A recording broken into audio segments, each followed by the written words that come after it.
2024 లేదా 25లో డిగ్రీ లేదా బీటెక్ చదివారా? సాఫ్ట్‌వేర్ జాబ్ కోసం ఎదురు చూస్తున్నారా? అయితే కోడ్‌జ్ఞాన్ 100 డేస్ కోర్సులో చేరండి. జాబ్ సాధించండి. Mini projects versus end to end projects hmm.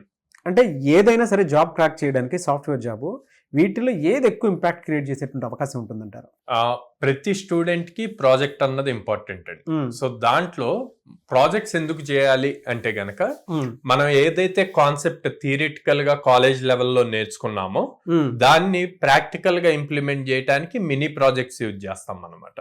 అంటే మీరు ఒక కాన్సెప్ట్స్ 2-3 కాన్సెప్ట్స్ నేర్చుకుంటే ఒక టెక్నాలజీలో దాన్ని నిజంగా ప్రాక్టికల్ లో ఎలా చేయొచ్చు అని చూడటానికి ఒక చిన్న చిన్న మినీ ప్రాజెక్ట్స్ చేస్తారు. For example, to do list, alarm set చేయటం, ఈమెయిల్స్ ఆటోమేటిక్ గా సెండ్ చేయటం, ఇట్లాంటి అన్ని కూడా మినీ ప్రాజెక్ట్స్ కిందకి వస్తాయి అన్నమాట. అదే ఒక 10 మినీ ప్రాజెక్ట్స్ చేశారనుకోండి, ఈ 10 మినీ ప్రాజెక్ట్స్ చేయడానికి మీరు నేర్చుకున్న స్కిల్ మొత్తాన్ని ఉపయోగించి ఒక ఎండ్ టు ఎండ్ అప్లికేషన్ చేయాలి.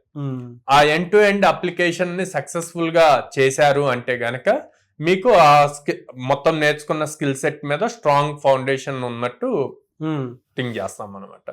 ఎప్పుడైతే మీరు ఈ ఎండ్ టు ఎండ్ అప్లికేషన్ చేస్తారో, దీన్ని రెజ్యూమ్ లో మెన్షన్ చేస్తే మినీ ప్రాజెక్ట్స్ కన్నా ఎండ్ టు ఎండ్ అప్లికేషన్స్ కి ఎక్కువ ప్రియారిటీ ఉంటది. ఎందుకంటే వీళ్ళ దగ్గర రియల్ స్కిల్ ఉంది అని చెప్పి. అదే మినీ ప్రాజెక్ట్ చేస్తే ఓకే, నేను నేర్చుకున్నాను అన్న ఫీలింగ్ వస్తుంది. ఎండ్ టు ఎండ్ ప్రాజెక్ట్ చేస్తే వీళ్ళ దగ్గర రియల్ స్కిల్ ఉంది అన్న థాట్ వస్తుంది అనమాట. సో ఇంటర్వ్యూయర్ కూడా ఎండ్ టు ఎండ్ ప్రాజెక్ట్ మీద అదే మీరు ఏదైతే మెన్షన్ చేశారో రెజ్యూమ్ లో దాని మీదే క్వశ్చన్స్ అడుగుతారు. సో ఈ క్వశ్చన్స్ అడిగినప్పుడు మీరు ఆల్రెడీ ఎక్స్పీరియన్స్ ఉంటది కాబట్టి కాన్ఫిడెంట్ గా ఆన్సర్ చేస్తారు. మీరు చెప్పే డెలివర్ చేసే ఆన్సర్ లో కూడా కాన్ఫిడెన్స్ ఉండటం వల్ల మీకు ఈజీగా ఒక ఇంప్రెషన్ క్రియేట్ అవుతుంది స్ట్రాంగ్ సబ్జెక్ట్ లో అని చెప్పి. అప్పుడు ఇంటర్వ్యూ క్రాక్ చేసే ఛాన్సెస్ పెరుగుతాయి అన్నమాట. ప్రతి స్టూడెంట్ కూడా మినీ ప్రాజెక్ట్స్ చేయాలి. మినీ ప్రాజెక్ట్స్ చేసి వాటన్నిటిని కలిపి కంపల్సరీగా end to end 3 to 4 applications చేయాలండి. 3 to 4 applications. A type of applications చేయాలి? లైక్ బుకింగ్ సిస్టమ్స్, ర్యాపిడో కానీ, అబీబస్ కానీ, ఎట్లాంటి, లేదా ఈ కామర్స్ అప్లికేషన్స్, లేదా ఎంటర్ప్రైజ్ అప్లికేషన్స్, ఒక సూపర్ మార్కెట్ కి ఒక అప్లికేషన్ కానీ ఇట్లాంటి బిల్డ్ చేశారు అంటే కనుక వాళ్ళకి రియల్ నాలెడ్జ్ వస్తుంది. సో అది చాలా యూజ్ అవుతుంది అనమాట జాబ్స్ కి అటెండ్ అవడానికి. సో కోడ్‌జ్ఞాన్ లో ఆ ఎక్స్పీరియన్స్ చేయడానికి అవకాశం ఉంటుందా సార్? మంది కరికులమే ప్రాజెక్ట్ బేస్డ్ కరికులం అనమాట. ఎవ్రీ 1 week కి ఒక ప్రాజెక్ట్ చేస్తారు. అంటే ఆ 1 week లో వాళ్ళు నేర్చుకున్న కాన్సెప్ట్స్ బేస్ చేసుకొని ఒక ప్రాజెక్ట్ చేస్తారు. టోటల్ 17 weeks కరికులం ఉంటే 12 weeks వరకు అంటే దాదాపు 10 ప్రాజెక్ట్స్ మినీ ప్రాజెక్ట్స్ చేస్తారనమాట. ఈ 12 weeks వీళ్ళు నేర్చుకున్న కాన్సెప్ట్స్ అన్ని యూజ్ చేసి 13th week to 17th week 4 major applications build చేస్తారు. సో ఇటు మినీ ప్రాజెక్ట్స్ చేసిన ఎక్స్పీరియన్స్ ఉంటది, ఇక్కడ 4 మేజర్ అప్లికేషన్స్ బిల్డ్ చేసి దాని ఎక్స్పీరియన్స్ తెచ్చుకుంటారు. మనం ఎలాగో ప్రతి స్టూడెంట్ కి ఎవ్రీ వీక్ 3 గ్యారెంటెడ్ డ్రైవ్స్ ఇస్తాము. సో స్కిల్ ఇస్తున్నాము, ఆపర్చునిటీ ఇస్తున్నాము. సో స్టూడెంట్ ఫోకస్డ్ గా ఉంటే గనక ఈజీగా క్రాక్ చేయగలుగుతాడు. అందుకే కొంతమంది 1 month లోనే ప్లేస్ అవుతారు, కొంతమంది 3 months, కొంతమంది 6 months. ఎలా ఉన్నారా సార్ అంటే వాళ్ళ ఫీడ్బ్యాక్ కూడా చూద్దాం. యా షూర్ అండి. So good afternoon everyone. My name is Sri Vaishnavi. I got selected for TCS and my income salary package is 4 LPA. So in TCS we have 4 rounds. So first one is the TCS NQT and it will be held in ION Digital Centers. So it consists of aptitude, coding, and if we got qualified for the NQT, then we'll got selected for the interview.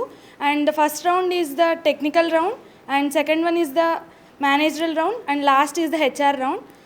And through these 4 rounds, I got selected for it. And in technical round, they'll ask about all our first.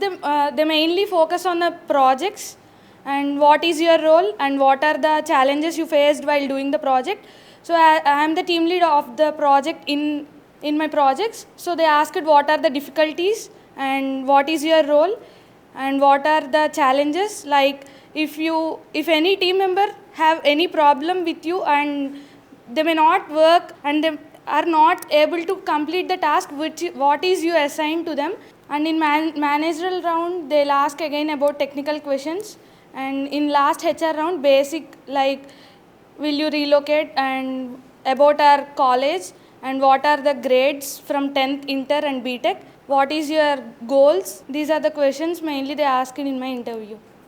In technical they ask about the concepts, how you are good at concepts and how will you able to solve the issues and how will you coordinate the works.